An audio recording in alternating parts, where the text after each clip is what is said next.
Hello दोस्तों, स्वागत है आप सभी लोगों का लेट्स लर्निंग क्लास में। मैं हूं आपका दोस्त गौरव चंद्रवंशी और फिर से स्वागत करता हूं आप सभी लोगों का लेट्स लर्निंग क्लास में। दोस्तों, जैसा कि आप सभी लोग जानते हैं कि अब हमने जो है कि एक्टिव पैसिव का सीरीज स्टार्ट कर दिया है, जिसमें मैं आपको बता रहा हूं कि एक्टिव के सेंटेंसेस को पैसिव फॉर्म में कैसे चेंज करते हैं।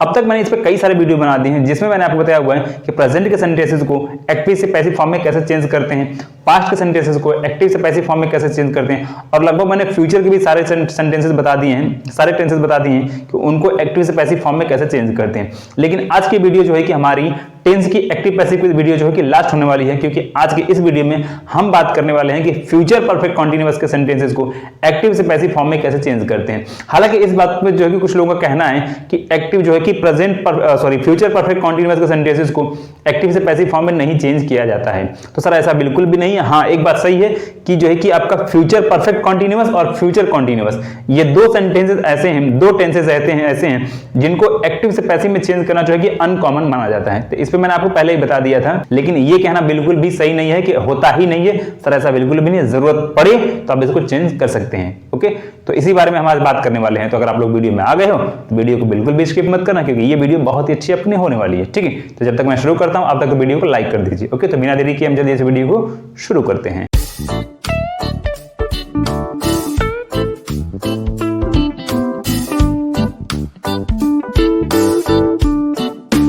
तो फ्रेंड्स, जैसा कि आप सभी लोग जानते हैं कि इस वीडियो में हम बात करने वाले हैं कि फ्यूचर परफेक्ट कॉन्टिन्यूअस के सेंटेंसेस को एक्टिव से पैसिव फॉर्म में कैसे चेंज करते हैं। तो जैसा कि मैं आपको हर एक वीडियो में बताता हूं कि आपको ना सबसे पहले किसी भी सेंटेंस को एक्टिव से पैसिव में चेंज करना है, चाहे वो किसी भी टेंस से लिया गया हो, तो आपको उसका फॉर्मूला मालूम होना चाहिए पैसिव का। आपको पैसिव का फॉर्मूला मालूम होना चाहिए। तो यहां पर देख पा रहे हैं कि हमारा जो फ्यूचर परफेक्ट कॉन्टिन्यूअस सेंटेंस का जो पैसिव का फॉर्मूला होता है, हमने यहां पे फॉर्मूला लिख दिया है। ठीक है, तो अब देखते हैं सबसे पहले हमें क्या करना है। फॉर्मूले के अनुसार सब्जेक्ट लिखना चाहिए और सब्जेक्ट के अनुसार हमें शैल और विल का चुनाव करना चाहिए।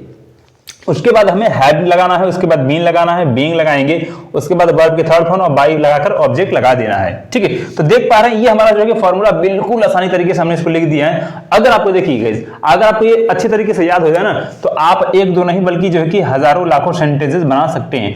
लेकिन कई बार क्या होता है कि बच्चे घबरा जाते हैं, बड़े बड़े सेंटेंसेस देख के घबरा जाते हैं, क्योंकि इसमें होता क्या है कि फ्यूचर परफेक्ट कॉन्टिन्यूअस सेंटेंस में बड़े बड़े सेंटेंसेस होते हैं। तो अगर आपको ऐसा लगता है कि बड़े सेंटेंसेस आपको जो है कि परेशान करते हैं, आपके लिए कठिन होते हैं, तो आज आपसे भूल जाओ, आज से आप भूल जाओ इस चीज को। ठीक है, ध्यान दो। पहला सेंटेंस हमारा है I shall have been playing cricket for 2 hours। मैं 2 घंटे से क्रिकेट खेल रहा हूंगा। एक सेंटेंस हमारा यहाँ पे जो है कि बिल्कुल तैयार है। तो हमें क्या करना है, ये एक्टिव सेंटेंसेस हैं, ये सारे सेंटेंसेस क्या है अभी एक्टिव फॉर्म में। चेंज किसमें करना है, पैसिव फॉर्म में। ठीक है, तो ये कहने की बात नहीं है कि नॉर्मल जब किसी भी सेंटेंस को लिखा जाता है नॉर्मली, तो हमेशा वो एक्टिव फॉर्म का होता है, एक्टिव फॉर्म में होता है, चाहे किसी भी टेंस से लिया गया हो। तो हमारा पहला सेंटेंस क्या है, एक्टिव में, इसको चेंज करना है किसमें करना है, पैसिव में करना है। तो हमें क्या करना है, पैसिव के अनुसार सबसे पहले सब्जेक्ट लिखना है। अच्छा, तो सब्जेक्ट भाई हम किसको लिखेंगे यहाँ पे, सब्जेक्ट कौन हमारा है, तो सब्जेक्ट हमारा सर यहाँ पे ऑब्जेक्ट है। तो ऑब्जेक्ट सेंटेंस में कहाँ है, मैंने आपको पहले ही बताया था कि आपको ऑब्जेक्ट ढूंढना है, ध्यान दें। ठीक है, सब्जेक्ट हमारा देखिए, ये सेंटेंस अभी क्या है कि ये चारों के चारों सेंटेंस क्या है अभी एक्टिव फॉर्म में है। तो ये चीज हम पहले ही जानते हैं, एक्टिव फॉर्म में। तो ये देखिए, ये एक्टिव का ये सब्जेक्ट हुआ, ठीक है, एक्टिव का ये सब्जेक्ट हुआ, और ये सारे के सारे क्या है, ये सारे के सारे क्या है, ये हेल्पिंग वर्ब है। इस बात का ध्यान देना है आपको। और उसके बाद ये क्या है आपका मेन वर्ब है, एम भी मेन वर्ब हो गया आपका ये। अब ये क्या हो गया आपका, ये ऑब्जेक्ट हो गया।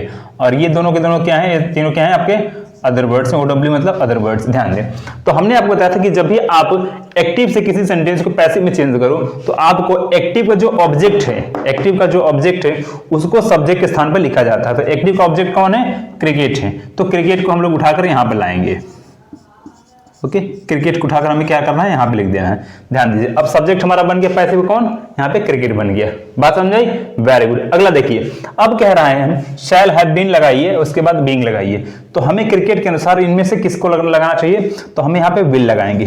क्यों लगाएंगे सर यहाँ पे, क्योंकि ध्यान दें शैल का प्रयोग जब हमारा सब्जेक्ट, ध्यान दें, जब हमारा सब्जेक्ट जो है कि जब हमारा सब्जेक्ट आई हो या फिर वी हो, तभी इसके साथ शैल का प्रयोग होता है। ध्यान दें, ओके, आई और वी के साथ शैल का प्रयोग होता है, अन्यथा किसी के साथ भी हमेशा विल का प्रयोग होता है। ठीक है, तो इस बात को हमें अच्छे से समझ लेना चाहिए। तो क्रिकेट के बाद हमने विल लगा लिया। उसके बाद क्या कह रहा है, फॉर्मूले के अनुसार अब आपको यहाँ पे हैव लगाना है। बहुत अच्छी चीज, हमने हैव लगा लिया। उसके बाद फॉर्मूले के ही अनुसार हमें बीन का भी यहाँ पे जो है कि यूज करना है, बीन को भी यूज करना है, हमने बीन यूज कर लिया। उसके बाद लगाना है बीइंग। बीइंग क्यों लगाना है सर? क्योंकि ये कॉन्टिन्यूअस है, तो हमने बीइंग लगा लिया, ठीक है। अब उसके बाद क्या करना है हमें? बीइंग के बाद क्या कहा है? वर्ब के थर्ड फॉर्म। तो वर्ब मतलब ये नहीं कि ये वर्ब का थर्ड फॉर्म लगाना है, लेकिन आपको मेन वर्ब की थर्ड फॉर्म लगानी है, क्योंकि वर्ब तो ये भी है, वर्ब तो ये भी है, लेकिन ये क्या है? हेल्पिंग वर्ब है, और ये मेन वर्ब। तो हमें मेन वर्ब की थर्ड फॉर्म लगानी है। तो मेन वर्ब हमारा क्या है? प्लेइंग है। तो प्लेइंग की थर्ड फॉर्म यानी कि प्ले की थर्ड फॉर्म क्या होती है? वो होती है प्लेड होती है। तो हमने यहाँ पे प्लेड लगा लिया। बात समझ आ रही है? Very good. अब कह रहा है बाय, उसके बाद ऑब्जेक्ट लगा दो। ध्यान दो, तो गाइस ये वाला जो आपका पोर्शन होता है बाय ऑब्जेक्ट वाला, आपको जो होता है, तो इसको आप एजेंट बोलते हैं। इसको क्या बोलते हैं? एजेंट बोलते हैं। तो आप इसको चाहे तो लगा भी सकते हैं, नहीं भी लगा सकते हैं, लेकिन कुछ बच्चों को समझने में दिक्कत ना हो, कुछ स्टूडेंट को समझने में दिक्कत ना हो, इसलिए इसको हम हर एक सेंटेंस में लगाते चलेंगे, ठीक है। तो हमने यहाँ पे क्या लगा देना है? बाय लगा देना है, ठीक है। अब बाय लगा दिया हमने। अच्छा, बाय तो हमने लगा दिया। अब कह रहा है ऑब्जेक्ट लगाओ। अब ऑब्जेक्ट कहां से हम लाएं? तो ध्यान दीजिए कि जब भी हम कोई भी सेंटेंस लिखते हैं, ओके, इसको मैं थोड़ा इरेज कर देता हूं, ध्यान दे। ओके, तो जो आपका जो एक्टिव का, ध्यान दीजिए, ये क्या है? एक्टिव का सब्जेक्ट है ये सब्जेक्ट क्या है? ये सब्जेक्ट किसका है? एक्टिव का है।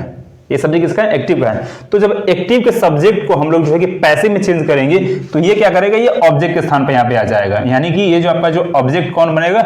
ये आई बनेगा। तो आई को जब हम लोग यहाँ पे लिखेंगे तो ये हो जाता है मी में। सेंटेंस क्या बनेगा हमारा? ध्यान से देखते हैं एक बार। कह रहा है cricket will have been being played by me, ठीक है। बात समझ रही है? तो हमने यहाँ पे क्या कर लिया? ऑब्जेक्ट लगा दिया।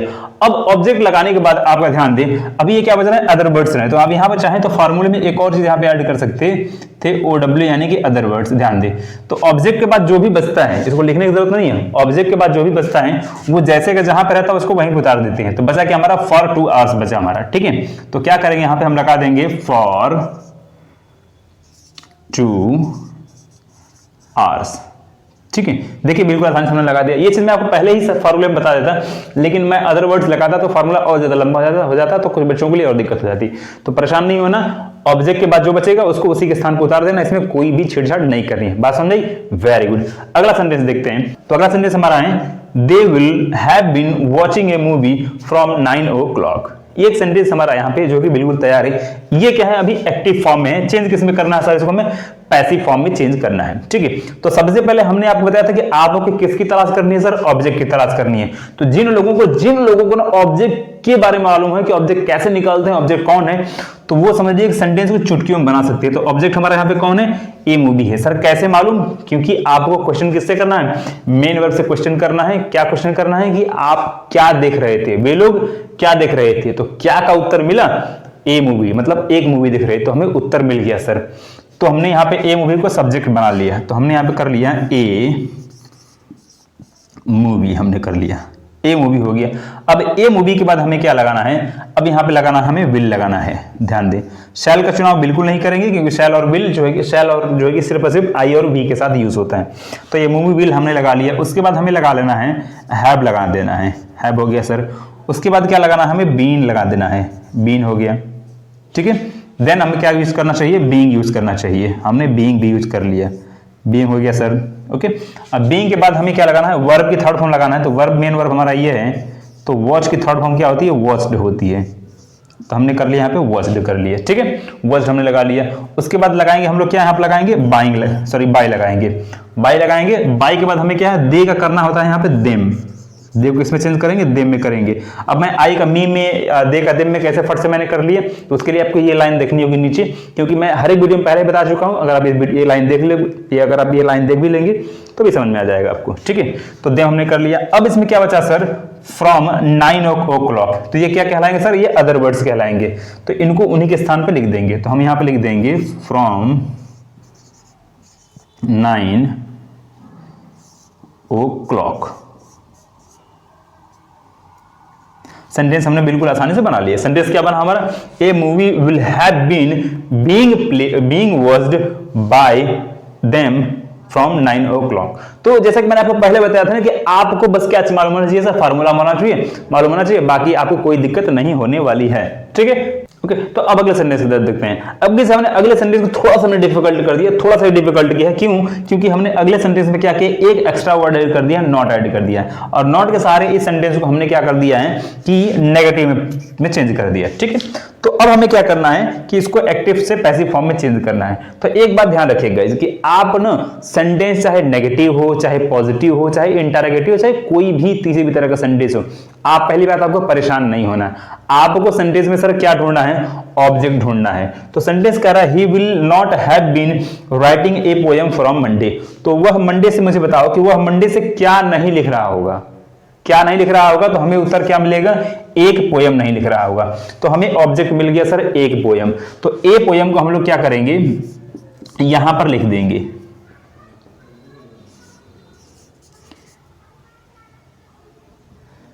ए पोयम को हमने यहां पर लिख लिया। अब उसके बाद एक चीज और ध्यान दीजिएगा, ये बताओ ये सेंटेंस एक्टिव में है ना, ये मैंने पहले बताया था ना, ये सेंटेंस एक्टिव में है ना। तो इसके बाद ही के बाद हमने क्या लगाया है, विल लगाया है, और विल के बाद हमने क्या लगाया है, नॉट लगाया है। तो यहाँ पर ध्यान दीजिएगा, हमने क्या किया है, विल के बाद नॉट लगाया है। तो इतना ध्यान रखिएगा आप लोग कि विल के बाद जस्ट हमने नॉट लगाया है। तो ए पोयम के लिए हमने बताया यहाँ तो शैल में लगाएंगे कि विल लगाएंगे। ए पोयम के लिए हम लोग शैल का प्रयोग करेंगे कि विल का प्रयोग करेंगे? जी बिल्कुल सर, हम यहाँ पे विल का प्रयोग करेंगे। ठीक है, तो हमने यहाँ पे विल का प्रयोग किया। तो हमने जस्ट अभी आपको बताया ना कि आप ध्यान दो कि हमने यहाँ पे विल के जस्ट बाद नॉट लगाया है, तो विल के जस्ट बाद यहाँ भी नॉट लगा लो। क्या दिक्कत है आपको, कोई दिक्कत हुई बताइए, कोई दिक्कत हुई? कोई दिक्कत नहीं होनी चाहिए। तो हमने नॉट लगा लिया। अब नॉट की समझ लीजिए समस्या खत्म हो गई। अब बाकी हम फिर से पुराने वाले फॉर्म पे आ जाते हैं। हैव लगा लो यहाँ पे, तो हमने यहाँ पे सर यहाँ पे हैव लगा लिया, हैव हो गया। उसके बाद क्या लगाएंगे सर, यहाँ पे हमने बिन लगा लिया, बिन भी हमने होकर लिया। ठीक है, बिन हो गया। उसके बाद क्या लगाना चाहिए हमें, ध्यान दें, उसके बाद क्या लगाना, बीइंग लगाना है। क्यों? क्योंकि ये सेंटेंस कॉन्टिन्यूअस में है, तो हमने बीइंग कर लिया, हो गया बीइंग। उसके बाद क्या चाहिए हमें, वर्ब की थर्ड फॉर्म चाहिए। तो वर्ब मतलब कि मेन वर्ब की थर्ड फॉर्म चाहिए। तो मेन वर्ब हमारा काम क्या है, राइट। तो राइटिंग यानी कि राइट की थर्ड फॉर्म क्या होती है, तो होती है रिटेन होती है। तो हमने यहाँ पे रिटेन लिख दिया, रिटेन हो गया। ठीक है, अब उसके बाद ध्यान देने वाली बात है कि यहाँ पे हमें बाय ऑब्जेक्ट उसके बाद अदर वर्ड्स लगाना है। तो ध्यान दे, जरूरी नहीं है कि बाय ऑब्जेक्ट मतलब कि एजेंट को आप लगाओ ही, वो आपके सेंटेंस को डिपेंड करता है कि लगाना है कि नहीं लगाना है। लेकिन कुछ बच्चों को सेंटेंस अधूरा लगता है, इसलिए हमें लगाना चाहिए। तो हमने क्या करना है, बाय लगा देना है। ठीक है, अब बाय हमने लगा दिया। अब बाय के बाद क्या करना है कि अब हमें ऑब्जेक्ट लाना है। तो ऑब्जेक्ट सर कहां से ढूंढ कर लाएं? तो ये मुझे बताओ कि ये सेंटेंस क्या है, एक्टिव फॉर्म में है ना, ये ही क्या है, सब्जेक्ट है ना एक्टिव का। ये सेंटेंस क्या है, ये ही एक्टिव का सब्जेक्ट है। तो ध्यान दो, जो एक्टिव का जो सब्जेक्ट होता है, जो एक्टिव का सब्जेक्ट होता है, जब इसको पैसिव फॉर्म में चेंज करते हैं तो ये ऑब्जेक्ट के स्थान पे चला जाता है। तो ये ऑब्जेक्ट के स्थान पे जाएगा, यानी कि बाय के बाद जब लिखा जाएगा तो ही, तो हिम में, ही का तो हिम ही डायरेक्टली लिखेंगे नहीं, ही काम क्या कर देंगे, हिम में कर देंगे। तो हमने हो जाए कर दिया ऐसे, हिम हो गया। बात क्लियर? Very good. अब क्या बचता है हमारा, फ्रॉम मंडे, अदर वर्ड से उसी की जगह लिख दो, कोई दिक्कत नहीं है। तो हमने कर दिया यहाँ पे from Monday. Very good. Okay, sentence हमने बिल्कुल आसानी से चेंज कर लिया। देखिए सेंटेंस हमारा बन गया। सेंटेंस पूरा क्या क्या मिला हमें, a poem will not have been being written by him from Monday. Sentence लंबा है लेकिन आसानी से बना लिया हमने। ठीक है, वेरी गुड, समझ में आया, बहुत अच्छे। अगला सेंटेंस हमारा है, अब अगले को थोड़ा सा हमने और डिफिकल्ट कर दिया है, थोड़ा सा कठिन कर दिया। तो आपको क्या करना है, मैंने बताया था आपको परेशान नहीं होना है। क्यों नहीं परेशान होना है सर? क्योंकि आपको बस ऑब्जेक्ट से मतलब है, और किससे मतलब है? तो ऑब्जेक्ट ढूंढो जल्दी से। आप क्या है, will you have been doing homework for 2 hours. Okay, तो ये बताओ आपको मैंने क्या कहा, क्या आप 2 घंटे से होमवर्क कर रहे होंगे? तो आप मुझे ये बताएं कि आप क्या कर रहे होंगे, आप क्या कर रहे होंगे? क्या का उत्तर क्या मिला सर हमें, होमवर्क मिला। होमवर्क हमारा हो गया ऑब्जेक्ट। बात समझ में आ रही है? तो अब ध्यान दो, हमने ऑब्जेक्ट पहचान लिया यहाँ पे। अब ऑब्जेक्ट क्या बनाना है, सब्जेक्ट बनाना है। लेकिन पहले से ही यहाँ एक्टिव का कौन सब्जेक्ट है, यू है। तो ध्यान दो अब यहाँ पे, अब यू को हमने ध्यान दें कि यू से पहले क्या लगाया हमने, विल लगाया है। क्यों? क्योंकि ये भी तो सब्जेक्ट है। किसका सब्जेक्ट है सर? तो ये सर एक्टिव का सब्जेक्ट है। किसका है ये? एक्टिव का सब्जेक्ट है। तो जब एक्टिव का सब्जेक्ट यू है तो हमें क्या करना है सर, इसको एक्टिव से पैसिव फॉर्म में चेंज करना है। किसमें चेंज करना है, एक्टिव से पैसिव फॉर्म में चेंज करना है हमें।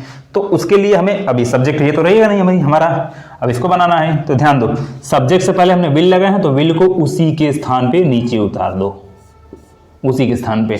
अब होमवर्क को, अब ये सब्जेक्ट है तो इसके स्थान पे कौन आएगा, होमवर्क आएगा। तो हमने होमवर्क कर लिया,